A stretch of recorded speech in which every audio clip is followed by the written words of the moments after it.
Good evening, everyone. Rebecca here for a very long overdue portfolio update. And once again, I am filming at night, so forgive the harsh lighting. I have just accepted the fact at this point that I am a creature of the night, working third shift like I do.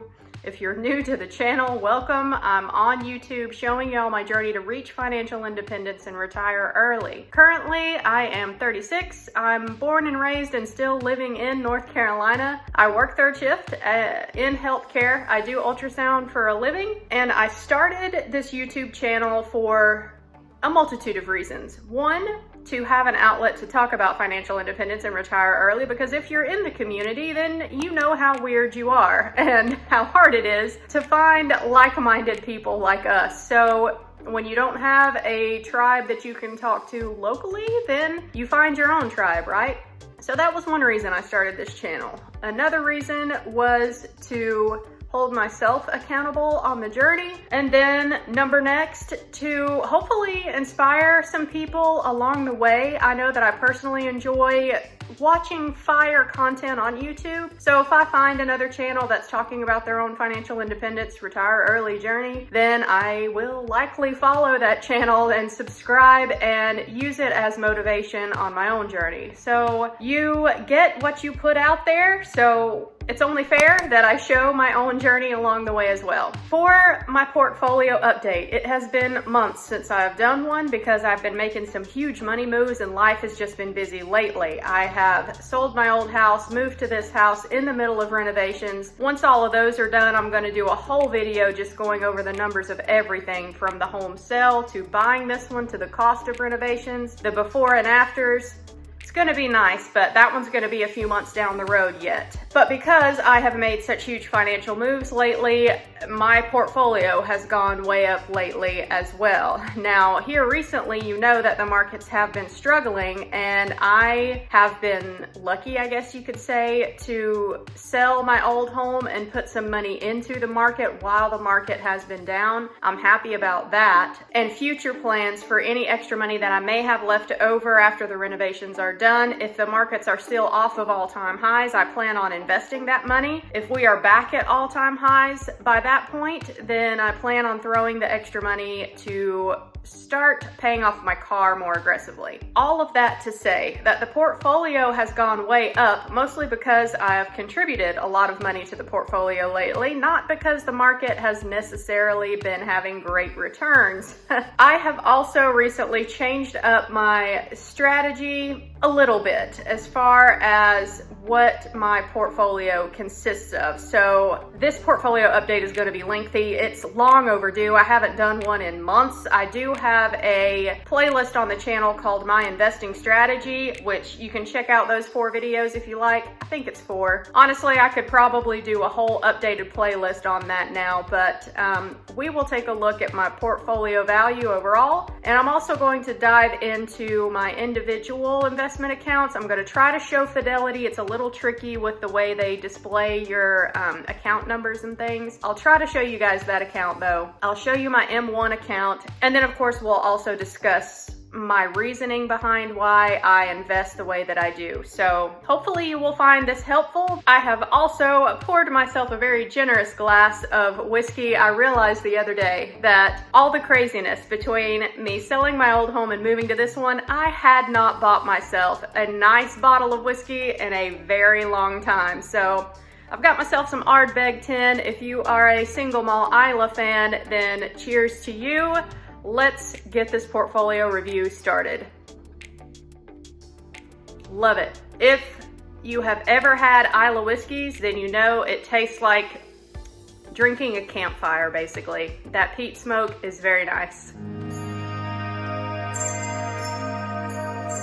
All right, guys, here we are. To start with, I will not delay. We'll just start with my current portfolio value. I did update all of my accounts before I started filming this video. The markets have been down recently. My all-time portfolio high was around 223,000, but y'all can see here that I am currently sitting around 215,000. This Google Sheets that we are looking at is my 2022 budget. I have a monthly tab for every month in in my budget. I keep track of the money that comes in and goes out, as well as the money that goes to investing. This budget is available for free. I have a link to my Ko-Fi page in the description box down below. If you're interested in this, you can look there and find it for a free download. But y'all can see here that I do have several different investment accounts. I have a couple of accounts at M1 Finance, a taxable account, and my Roth IRA. We will look at that momentarily. I have a taxable account at Fidelity. I do have a crypto account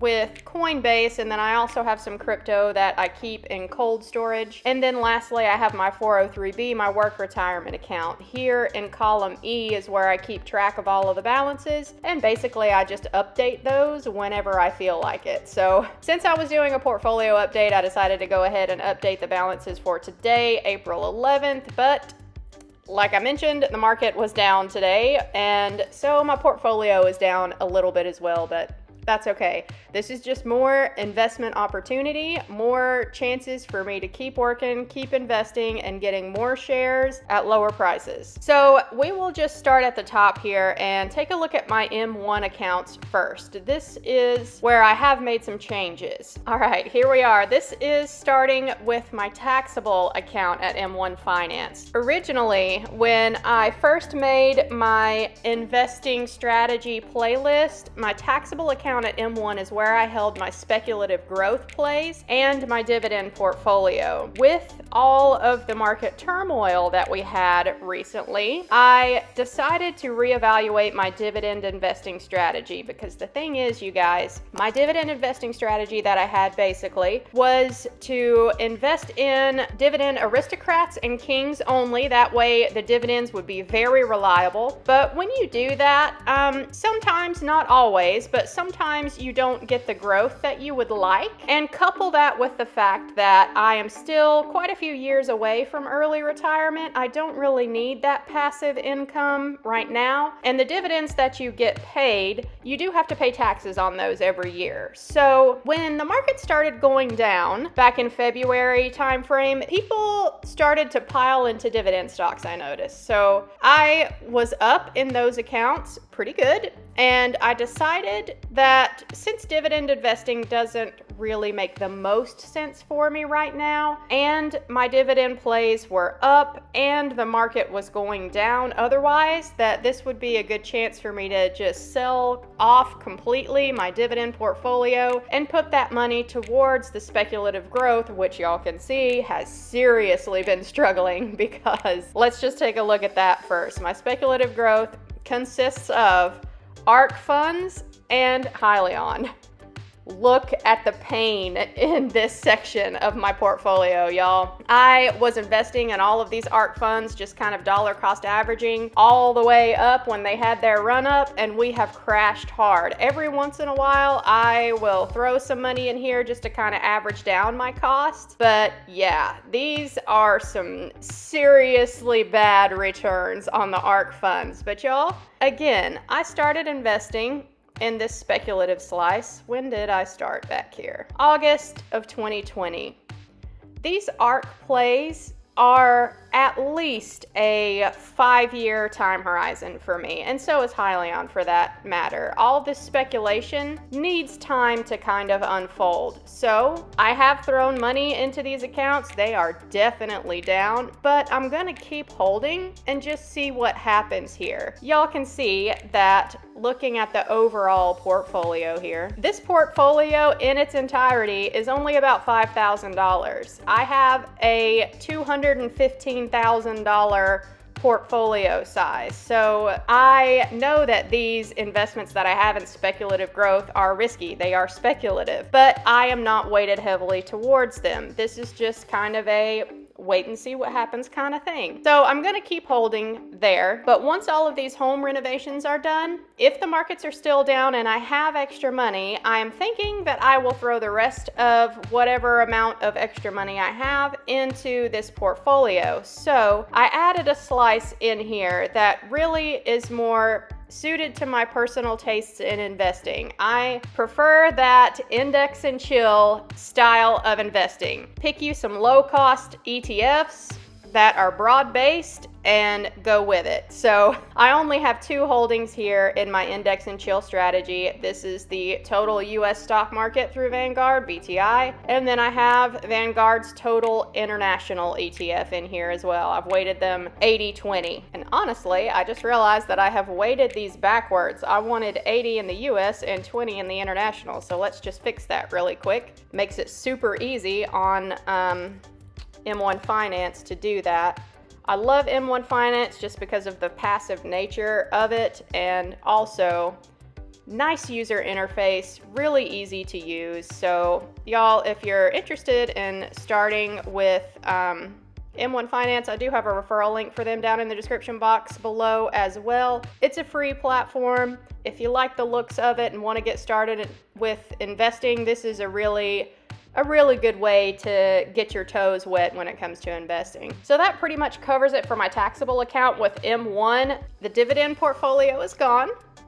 I have replaced it with my index and chill strategy and put all of the dividends that I had, which was a very small portfolio anyway, into my speculative growth while it was tanking, and it's still going down. So yeah, I think there may be more pain to be had ahead for my speculative growth plays, but again, holding long term, we'll see what happens in 5 years. Next, let's take a look at my Roth IRA with M1. I have made some changes here as well. I have been maxing out my Roth IRA ever since I opened it in 2019 with M1 Finance, so I am already maxed out for 2022 as well. I threw all $6,000 into my Roth IRA back in February again as the market was kind of heading down. So happy about that, happy to get more shares on the cheap. I have not changed anything in this Roth IRA except for adding a small allocation here towards TQQQ, which is a triple levered QQQ, meaning that if QQQ goes up 1%, then TQQQ is going to go up 3% on the day. But the opposite is also true. So the volatility with this holding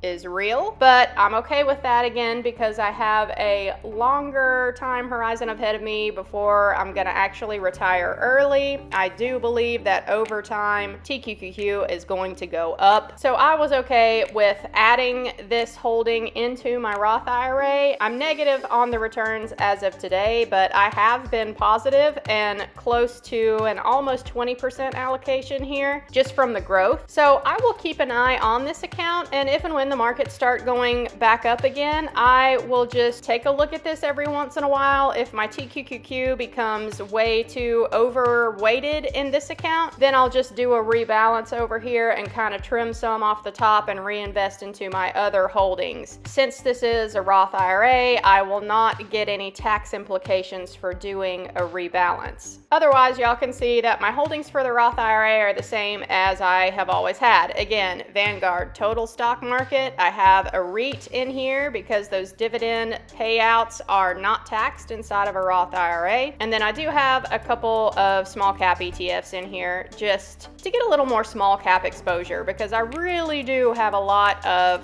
the S&P 500, the total stock market. So I wanted to get a little bit more small cap exposure too, and I threw those here in my Roth IRA. Next, we will move on and take a look at my Fidelity account. Okay, here is my Fidelity account. If the cropping looks really weird right now, it is because there are account numbers listed everywhere on Fidelity. It really annoys me. It makes it kind of hard to do this YouTube thing with my Fidelity account, but I did just want to show you guys what I have on right now. I do options in my Fidelity account. Y'all can see that I have 3 options on right now. I have 3 cash secured puts here. I am profitable on all of them. I pretty much just mess around with Hyliion and TQQQ right now. I'm not doing a whole lot with options at the moment because I do have extra cash on hand that I need to kind of keep on hand for my home renovations. Now, I'm profitable on all of my options plays that I have on right now, so if I was to need any of this money that is tied up in my options plays, I could close these options for a profit right now and get that money back and keep what premium I have earned so far. The biggest options play that I have on is is a cash secured put for TQQQ. The strike is at 25. It expires June 17th. So this means that I have agreed to buy 10 contracts. Each contract is 100 shares of TQQQ for a $25 strike price if TQQQ drops to that level. So this means since each contract is 100 shares and I have agreed to pay $25 per share, that I currently have $25,000 tied up in this TQQQ contract. So that is the biggest option that I have on right now, but I feel like this is a very safe play. I highly doubt that TQQQ is going to go down to 25 between now and June 17th. In fact, I will probably end up closing this early once I'm a little bit more profitable on it and just take what gains I have got. My other holdings in this account, I do have 1,700 shares of Hyliion here. This is shares that I was assigned from doing some options plays, and I don't mind at all. Y'all can see my cost basis per share is $4.13 each for these 1,700 shares, but my cost basis is actually a lot less than that in Hyliion because I do keep track of all of the options plays that I make on Hyliion, and I have done so many cash secured puts that are profitable that either closed profitably or expired worthless that my cost basis is actually less than $4.13 a share with Hyliion. And then I do have some MindMed shares in here, just a few hundred that I bought way back when. Y'all can see my cost basis here is 58 cents a share. I bought about 380 shares when MindMed was still around 42 to 45 cents a share. I ended up buying a few more just to get 400 even shares. That way I could write covered calls for these shares, which I did do. So my cost basis for MindMed now is actually negative. And I'll show you guys that in my options spreadsheet really quick. I know not all of you are into options, but I just wanted to mention this because honestly, this is like the easiest and most profitable side hustle that I have, is using my extra cash towards options plays versus just letting it sit in a savings account somewhere and earning paltry interest. Yes, there is some risk associated with options, but I stick to the safer stuff of selling options instead of buying options. So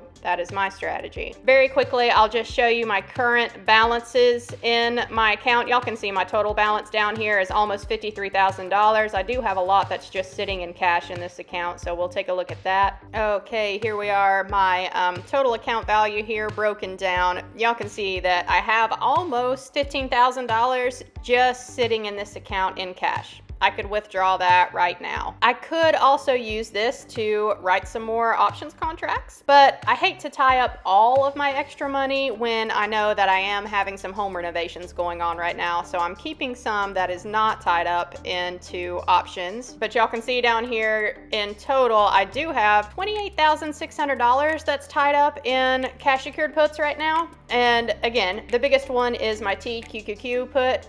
25,000 is tied up in that. I do have some other Hyliion puts that make up the rest of it. So let's take a look at my options spreadsheet real quick. This spreadsheet is not one that I have created. This is way beyond my level of skill with spreadsheets. If you are interested in this spreadsheet, y'all check out the Financial Options with Thumper page. This was a free download that I got that I absolutely love to keep track of all of the options plays that I put on. So this is just the quick view over page. Y'all can see what I have active right now. Currently, everything that I have is out of the money. For some reason, these have been closed, but they haven't fallen off of my spreadsheet. I don't know why, and I'm afraid to mess anything up. So I only have 3 plays on right now. They are all out of the money. This is just my watch list here of things that I own, and I really like this section over here. This is my realized premium that I have earned from just doing options so far this year. Now,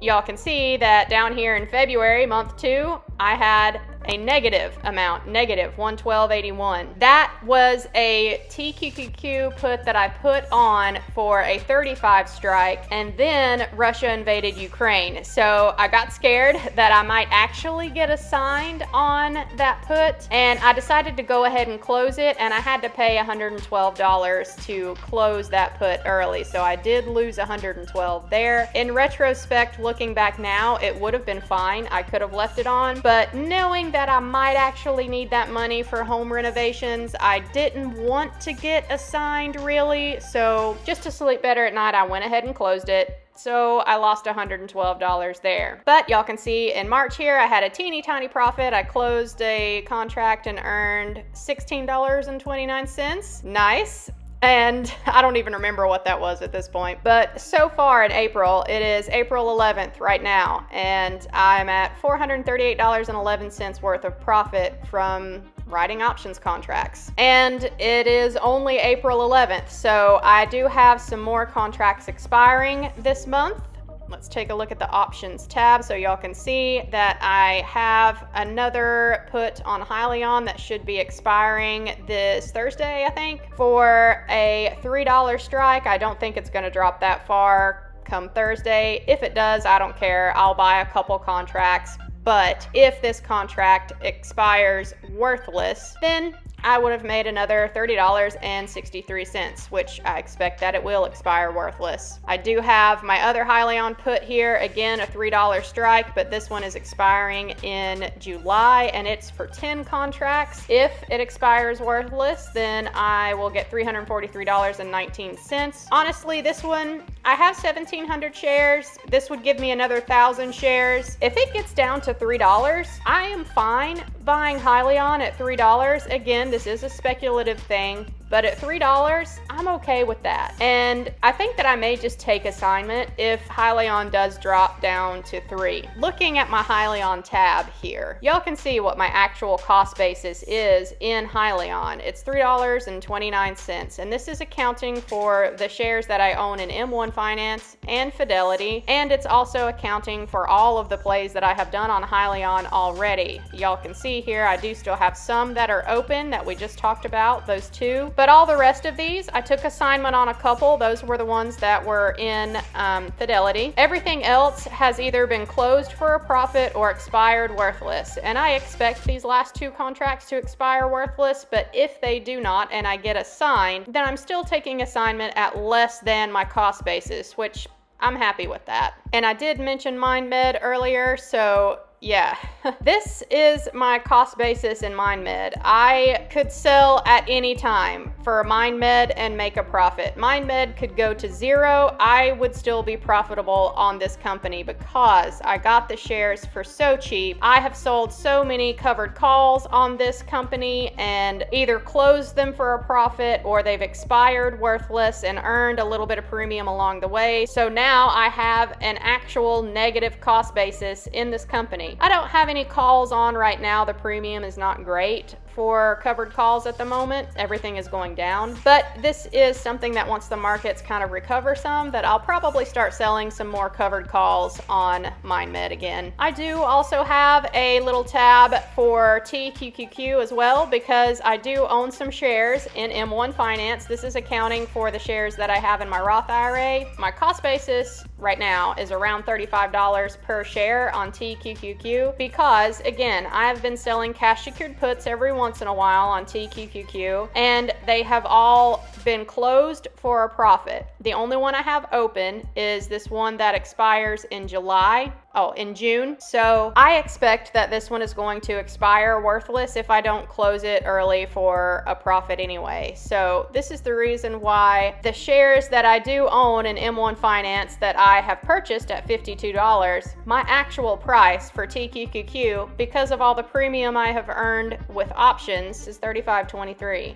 I love selling options contracts. This is again, one of the best side hustles and easiest side hustles that I have done. Yes, there is risk involved, but life is risk, you guys. So just mitigate it. Only put on plays that you're comfortable with. But hey, if this cash secured put that I have on TQQQ expires worthless, that's an extra $1,400 worth of premium that I have earned. I mean, that's a paycheck for some people. So to be able to earn a paycheck on a few clicks of a mouse, I'm happy with that.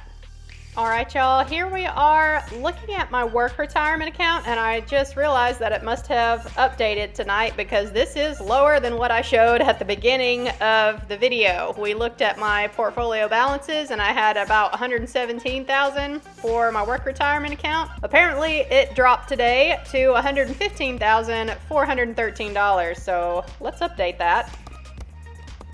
Ouch. 212. It keeps going down, but it's a good thing. It's fine. I am years from retirement. This is the opportunity that I have to really get some shares for less. So y'all don't panic just because the market is going down. So let me see if I can figure out how to show you guys what I have this $115,000 invested in. Here we go. We'll just scroll down a little bit. Y'all can see, sure, the markets are down right now, but I've had some good growth in this account. You know, this is just steady dollar cost averaging pre-tax money from my paycheck, every single paycheck. I have not stopped contributing to this since I started working at my current job in 2016. So slowly but surely, I have gone from $281 on September 30th, 2016 up to where we are now, sitting at, well, it hasn't quite updated, but a high of $118,000 for this account. So that's pretty amazing. And what am I invested in this account? Again, 100% Vanguard index. I do this because the expense ratio is low and I have a long time horizon. I did not want to pay someone to invest my money through my retirement account. I prefer to choose my own investments. And again, this is why I added in some extra small caps into my Roth IRA, because I, for the vast majority in my portfolio, am invested in 100% US total stock market. Y'all can see this retirement account through my employer is the largest account that I have in my portfolio at $115,000, 100% Vanguard index. So index and chill really is my main strategy. Yes, I do have some really speculative things in my M1 finance portfolio. Yes, I do options trading, which scares some people. I get it, but all of the risks that I do take with my portfolio are mitigated. Yes, I have some crypto too, but everything is a small percentage of my overall portfolio balance. So I'm okay with a little bit of risk knowing that I have a longer time horizon. When I get closer to financial independence and retire early, things may change. Again, I may add dividends back into the portfolio too once I get a little closer to FIRE. But as of right now, my main strategy is the easy one, the lazy one. Just index and chill. All right, guys, I hope that you enjoyed this portfolio update. Again, I know that it has been months since I have done one of these, but it was time, and I did make a few changes in the portfolio. I'm glad that I did this update, though, because I know sometimes it's really easy to talk about the speculative things in your portfolio and get excited for potential, but y'all can see here, when you look at my portfolio in its entirety, this is a index and chill style investor that you are watching. I do options, yeah, but it's a small percentage of the overall portfolio. Do I have some ARC funds that are just horribly down and red right now? Yep, sure do. But it's a tiny percentage of the overall portfolio, and the strategy is to just hold, see what happens. If everything goes to hell with all of my speculative holdings that I have, it's all right. I'm not betting the farm on it, so to speak. So, hope that you have enjoyed this look at the portfolio. Let me know what your preferred style of investing is down in the comment section below. Let me know if you'd like to see some more options videos. I am not sure that I am the person to really discuss option strategies and things. I have learned a little bit a very little bit, and I'm comfortable with what I do. But when it comes to a well-rounded knowledge base and different strategies out there, y'all, it's way over my head still. But I'm comfortable with selling my cash secured puts on plays that I like, and that's enough to make a significant return for me. I mean, I don't know about y'all, but I'm okay getting 50 bucks here and there, and every once in a while a nice chunk of premium like $1,400 on my TQQQ put I have on. So I could go more into my options plays, but I do keep it pretty casual. It's only a few plays that are on. This is not something that I'm doing every single day or even every single week. I just, every once in a while, put something on and let the theta decay do its thing and earn some premium with the extra cash that I would otherwise just have sitting around. I don't get into margin and all of that with my account. I'm not comfortable to that level. I just use my extra cash that I have for options. So yeah, let me know what you think of the investing strategy down below. Hope you guys have found this helpful, motivational, inspirational. If you have, leave me a like for the transparency. Thanks for watching this video all the way to the end if you made it. If you did, cheers to you. Slanjava, as they say in Scotland, or as they say in Sweden, skål. Thanks for watching, guys. I will see y'all in my next one. Bye.